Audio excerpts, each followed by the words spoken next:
Nous revoilà dans la nature. Donc c'est là que je prépare mes stages pour cet été. Donc un stage tous les week-ends, du vendredi au lundi. Vendredi 14 h au lundi à peu près 18 h. Donc vous connaissez, ceux qui sont déjà venus, vous reconnaissez l'endroit. C'est un endroit paisible, on est sous la canopée, on est à l'abri. Les seuls dangers, c'est les moustiques après 18 h, je dirais même après 17 h. Bon, il suffit de pas venir en slip, quoi. Voilà, il fait bon, super soleil. Premier stage du 3 au 6 juin, donc dans pas longtemps. Eh bien, c'est quand je dis dans pas longtemps, c'est vendredi, là.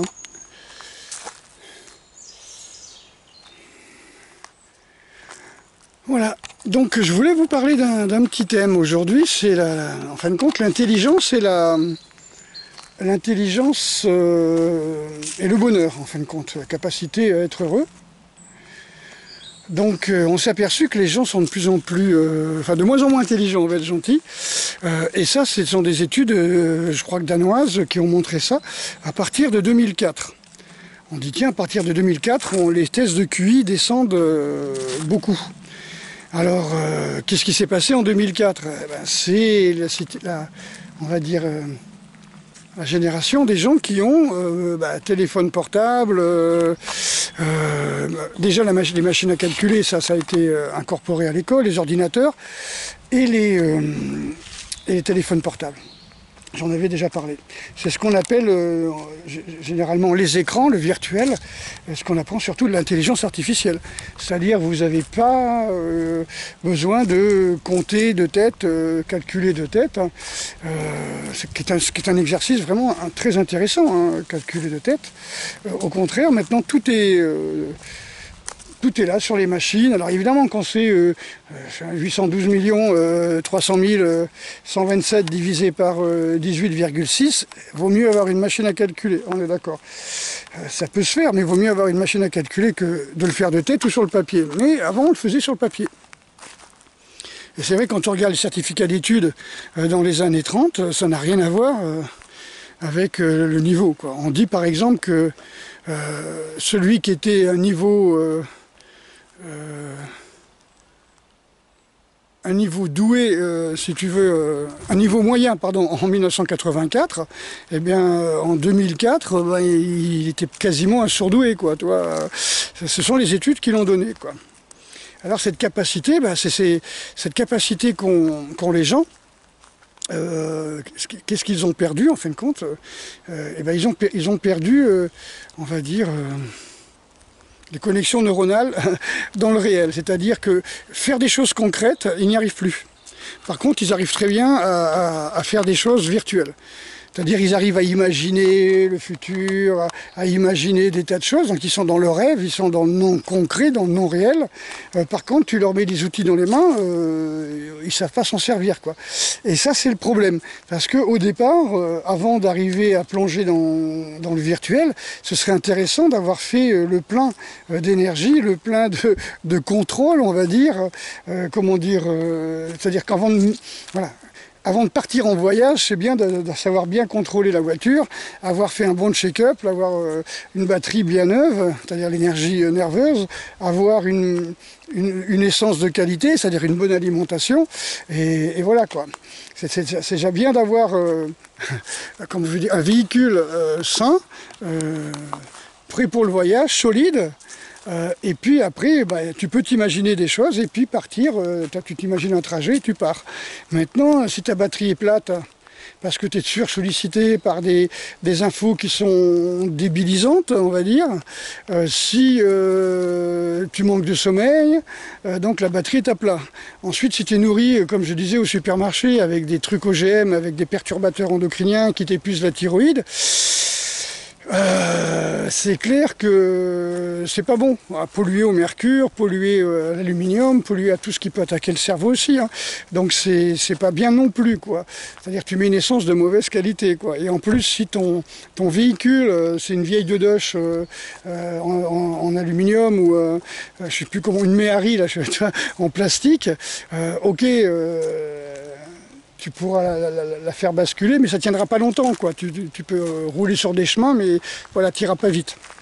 Donc en gros, voilà, si votre génétique elle est pas terrible, si vous bouffez de la merde, et si vous rêvez beaucoup et vous épuisez sur les écrans à collecter des informations qui ne servent pas à grand chose, voilà quoi. Donc ça servira pas. Toi, ça va détourner notre attention, ça va détourner notre énergie, ça va nous épuiser mentalement. Le plus facilement, c'est par les émotions, par la peur. Tu vois, par exemple, là, on nous emmerde avec les guerres en Ukraine et tout ce qui peut se passer dans le monde. On ne nous dit pas qu'il y a encore les talibans qui font la loi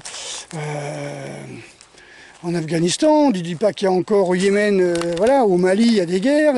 En Inde et tout ça, il peut y avoir des guerres. Les Ouïghours se font toujours massacrer. Donc, il y a plein de choses comme ça qu'on ne nous dit pas. Et c'est-à-dire que on nous épuise le mental sur un seul sujet. Ceci dit, on pourrait s'épuiser le mental et tout le quotient émotionnel sur 1000 sujets aussi. Ce serait pas mieux non plus, mais je veux dire, c'est vraiment guidé quand même. C'est comme l'histoire de cette pandémie où les gens, les croque-morts à la télévision, nous égrenaient le nombre de morts. Il y a eu tant de morts, tant de morts, tant de morts. Alors tout le monde avait peur. Et après, on a dit, il y a tant de cas, il y a tant de cas, il y a tant de cas. Bon, ben oui, c'était des cas, quoi. C'est-à-dire des réactions à l'amplification d'un test, tu vois, enfin, les résultats d'un test qui amplifiait, voilà, des réacteurs, etc. C'est aberrant, quoi. Je veux dire, à 90%, ça pouvait être que positif. Bon. Beaucoup ont compris l'arnaque, hein, beaucoup ont compris la supercherie. Mais on confondait les morts et on confondait les cas positifs. Voilà. On a un réactif, voilà. On met un test dans un réactif, c'est positif, donc je ne peux plus sortir pendant 10 jours. Bon. Eh oui, non mais on en est arrivé là, quoi, tu vois, on s'auto-censure, on se flagelle. Et surtout parce qu'on obéit. Donc, le rapport avec le bonheur, plus on est intelligent, plus normalement on devrait être heureux. Alors, pourquoi je parle de ça? Parce que tout simplement, je crois que c'était Laird de Chardin qui parlait de ça, il parlait de les trois étapes du bonheur. D'abord, il faut être en complétude avec soi-même. Comme j'expliquais, c'est un corps sain dans un esprit sain, quoi. C'est-à-dire une bonne santé, bon, la génétique, vous y pouvez rien. Hein. Donc, vous allez pousser au maximum votre génétique, vous allez vous entraîner, prendre des douches froides, vous allez jeûner, vous allez faire du sport, vous allez marcher tous les jours dans la nature, vous allez manger sain, bio, voilà. Même les scientifiques le disent, hein, pour le cerveau, pour le corps, il faut manger bio. Maintenant, il n'y a plus de doute, quoi. Je veux dire, nos ancêtres mangeaient bio, hein, qu'on le veuille ou non. Hein. Je veux dire, les Gaulois mangeaient bio, au Moyen-Âge, on mangeait bio. Bon, ça, personne ne peut dire le contraire, quoi. Donc déjà performer avec le corps et être connecté dans son corps. C'est-à-dire savoir développer des habilités, des connexions neuronales en utilisant des outils. Premier outil, c'est le corps. Tu sais, quand tu fais des acrobaties, quand tu fais des roulades, combien de gens se tuent en tombant par terre ou se noient dans une flaque d'eau. Donc c'est pas normal, ça. Donc arriver à contrôler son corps, contrôler ses émotions, renforcer son corps, ça, il y a tout ce côté qui est démarche personnelle. Voilà, on va appeler ça développement personnel. Tout développement personnel vendu et promotionné par nos amis humanistes de la truelle. Là, je parle vraiment de recherche de performance, si on peut dire, on ne peut pas dire performance, mais de complétude, d'accomplissement personnel. Bon, une fois que tu as fait ton accomplissement personnel, tu comprends que, ok, tu es une goutte d'eau, hein, très pure, très forte, qui se contrôle, mais tu n'es qu'une goutte d'eau. C'est-à-dire si on te met au soleil, c'est-à-dire si on te sort de la mer, hein, on te sort de l'océan, cette goutte d'eau, elle s'évapore tout de suite, elle n'existe plus. Donc, comment ce bonheur personnel, cette satisfaction personnelle d'avoir accompli des performances sportives, je sais pas moi, des tours de force, des tours de souplesse, voire même l'intelligence fait partie de tout ça. L'intelligence, d'avoir compris les choses, d'avoir su fabriquer. Les compagnons avant faisaient un chef-d'œuvre pour montrer qu'ils avaient compris ce qu'on leur demandait et qu'ils étaient capables de faire. Leur capacité était jugée par un chef-d'œuvre. Leur accomplissement, que j'appelle la complétude, était jugé par le chef-d'œuvre qu'ils faisaient, quoi. C'était le symbole, c'était la matérialisation de leur complétude. Donc tout ça, c'est l'accomplissement personnel. Ensuite, tu comprends que cet accomplissement personnel, il faut le mettre au service des autres. C'est-à-dire, c'est le bonheur commun. Parce que t'as beau être complet, si tu es tout seul, tu es Rambo, quoi. Si tu es tout seul, tu vas faire ta cabane au fond du bois, tu vis tout seul de la chasse en tuant des sangliers à coups de couteau au bout de ton bâton, mais c'est qu'un bonheur personnel, quoi. C'est de la masturbation, ça ne suffit pas. C'est-à-dire, l'être humain est un animal social, et donc il faut absolument vivre, mettre tes capacités, mettre cette complétude, cette puissance, cette potentialité créative, on va dire, au service de la population. C'est le principe de servir. Donc, tu arrives à t'oublier toi-même, égoïstement, après t'être entraîné, après avoir fait beaucoup de choses, et ben là tu vas transmettre ton savoir.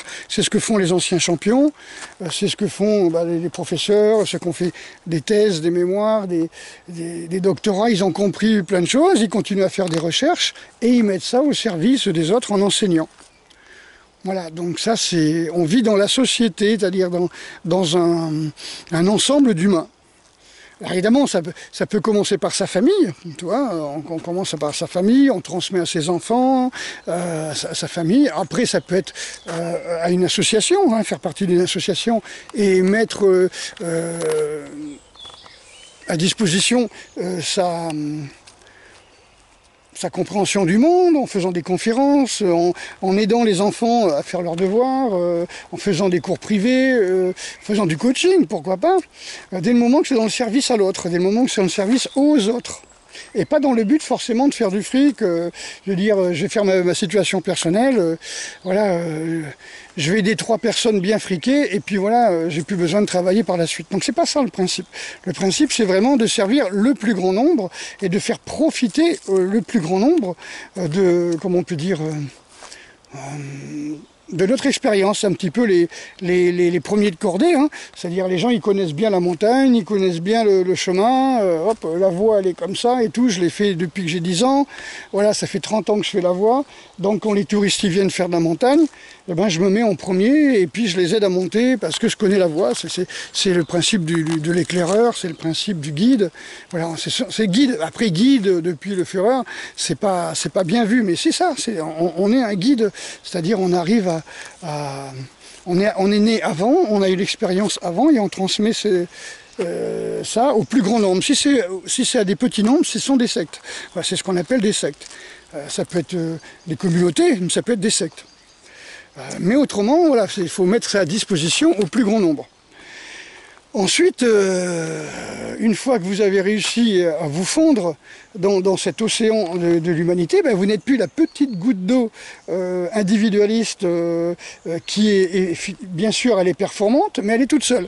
Donc elle est quand même très limitée. Maintenant, une fois qu'elle disparaît à l'ego de l'individualisme, elle se fond dans la mer, elle devient évidemment l'océan, avec la force de l'océan, avec cette puissance de tempête, d'ouragan, tu vois, de raz-de-marée. Enfin, la goutte d'eau n'est plus la goutte d'eau, elle est l'océan entier. J'avais parlé de ça quand j'avais parlé des contes zen, justement, qui parlaient beaucoup de ça. Mais bon, vous avez vu que ma chaîne a disparu, et donc je refais une autre chaîne avec des aspects différents, on va dire. Voilà, de toute façon, on est en 2022, on est obligé de changer, sinon on meurt. Hein. Là, c'est vraiment extraordinaire, quoi. Et donc, quelle est la troisième étape d'après Teilhard de Chardin?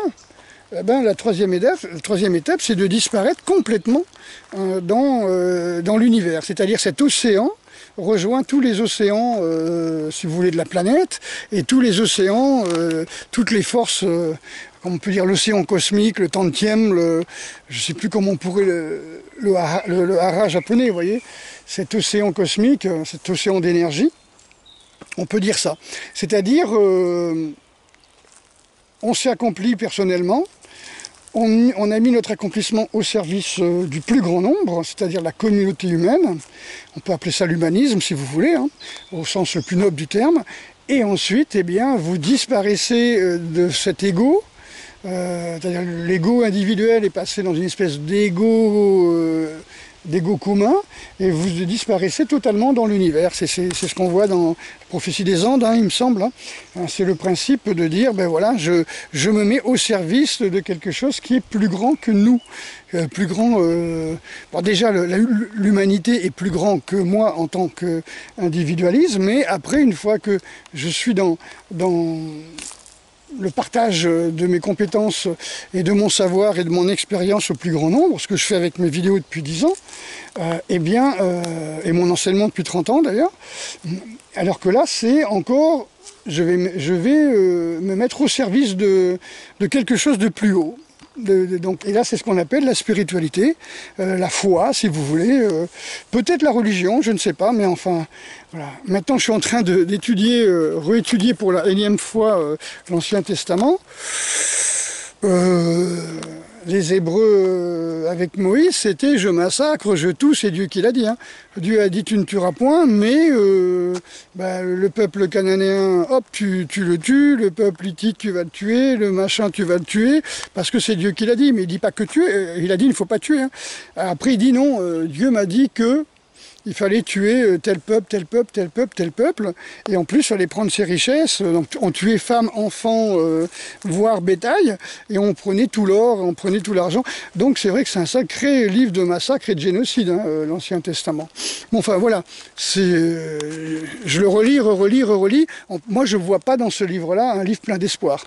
Après dans le Nouveau Testament, quand Jésus dit je suis venu apporter l'épée, c'est-à-dire la guerre et non pas la paix, c'est-à-dire je suis venu faire la révolution, quoi.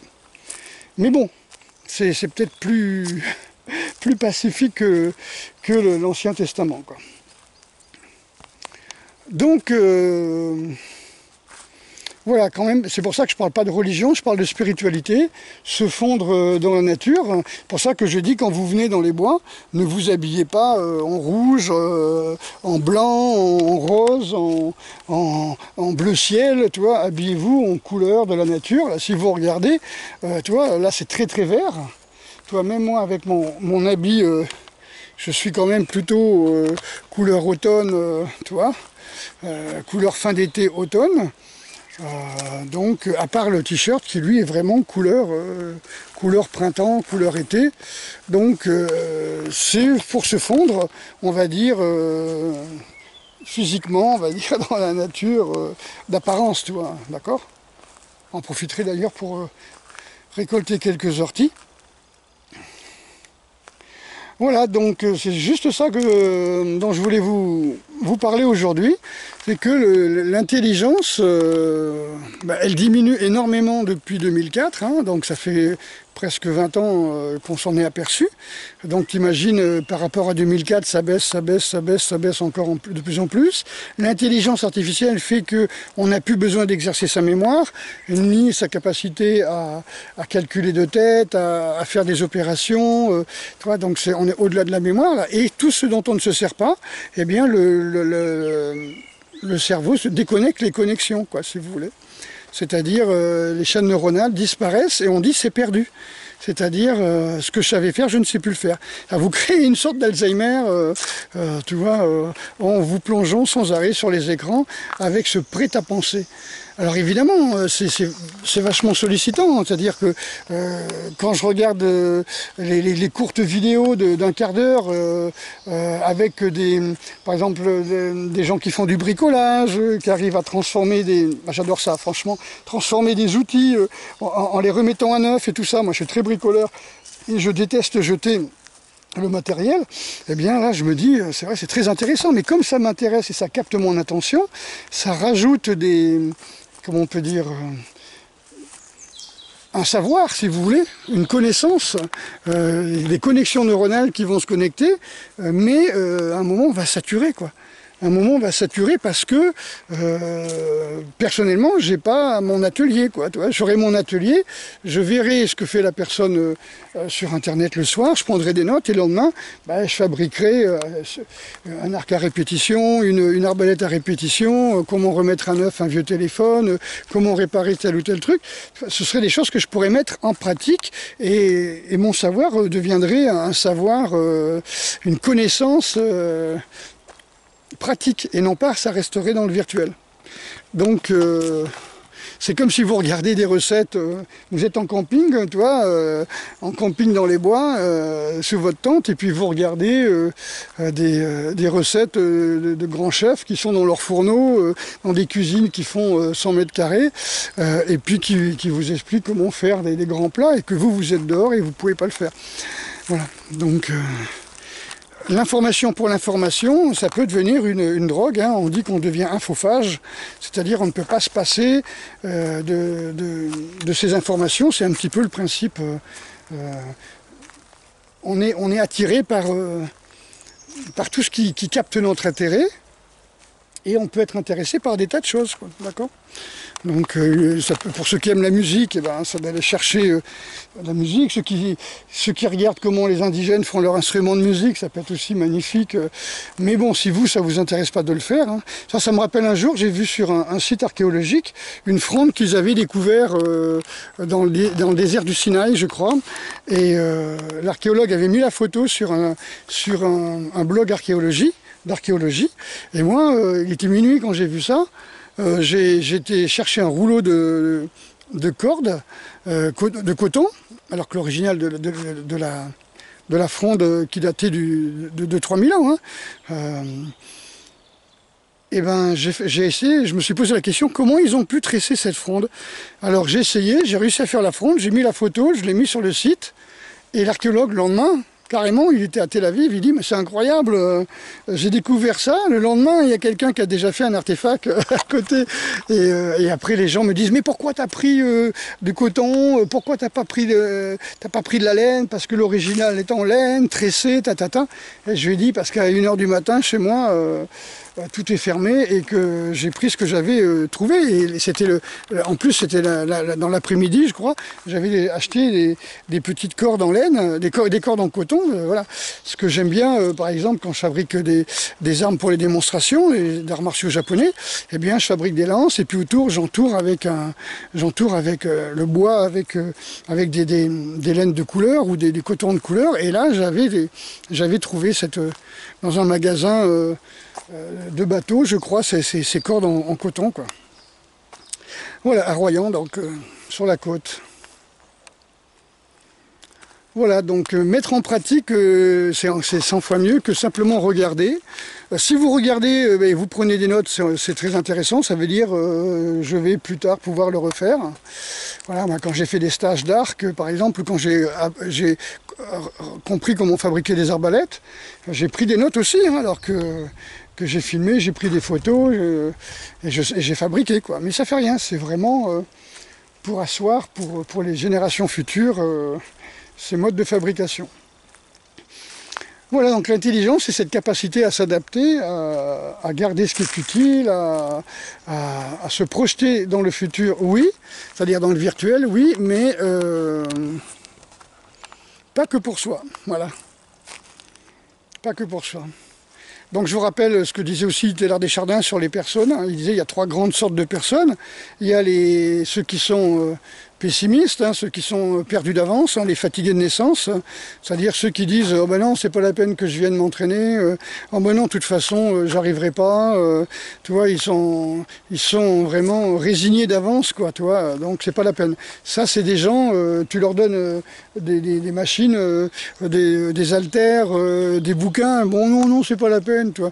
Voilà. Et par contre, après, vous avez les jouisseurs, c'est la deuxième sorte de personnes qui, eux, ils vont prendre vivre ce qu'ils ont, mais ils vont lire les bouquins, puis une fois qu'ils les ont lus, poup, ils les posent, et puis ils se reposent sur leur laurier, quoi.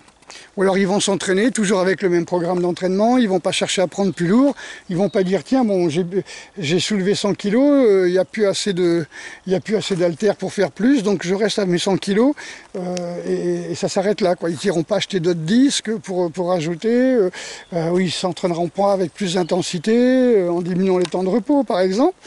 Ils vont pas, voilà, ils vont pas accélérer la charge, augmenter la charge on va dire. C'est des jouisseurs, ils se contentent de ce qu'ils ont et ça leur suffit. Ils font quelque chose, mais ils se contentent de ce qu'ils ont. Ils ne cherchent pas une ascension, ni spirituelle, ni matérielle, ni physique, ni rien du tout, ni dans les connaissances. Ils se contentent de ce qu'ils ont à leur portée. Pourquoi pas, c'est comme les animaux, quoi. Et puis vous avez les fonceurs, hein, qui sont vraiment ce que on appelle les assoiffés aussi, les gakis, c'est-à-dire des gens qui n'en ont jamais assez et qui ont compris que leur bonheur sera non pas dans l'accumulation horizontale, mais dans la course verticale, c'est-à-dire ils en veulent toujours plus, ils vont chercher les connaissances, comme moi qui suis parti au Japon, qui est allé en Russie, qui a fait des stages à droite et à gauche, pour toujours avoir plus, pour m'accomplir encore toujours plus, pour pouvoir partager encore plus. Voilà. Donc c'est 3 genres de personnes, et le fait d'arriver à un bonheur vraiment complet, ce sera plutôt les fonceurs qui, eux, vont aller chercher à être utiles à la société. Quand on parle, on interroge des personnes âgées et qu'on leur demande c'est quoi le bonheur, et eux, ces personnes-là, qui ont 81, 90 ans, etc., elles disent mais c'est d'être utile. Toi, ça me fait penser à une vidéo que j'ai vue sur une femme qui était très belle, hein, je crois que c'est une Suédoise qui est blonde, aux yeux bleus, un corps athlétique, mais vraiment joli, hein, et qui a été secrétaire de direction, qui a été maîtresse de tel directeur, qui était mariée. Et là, elle arrive à 50 ans, elle est avec ses chats toute seule et elle s'emmerde. Elle se dit j'ai raté ma vie parce que elle n'a pas d'enfant, elle a été utile pendant un moment, et puis maintenant que sa beauté s'est fanée, que les gens n'ont plus vraiment besoin de ses services, elle a bien sûr de l'argent, elle a sa maison, on lui a payé une maison, voilà quoi. Elle a sa belle voiture, et bon, elle est moins désirable, hein, pour être gentille, elle se fane, comment je sais plus comment on dit, elle décrépit, quoi, comme c'est logique, quoi, toi, donc et à partir de là 50 ans, elle ne sait plus quoi faire. Voilà. Bon, mais je vous fais un bisou les amis, et je vous dis à bientôt.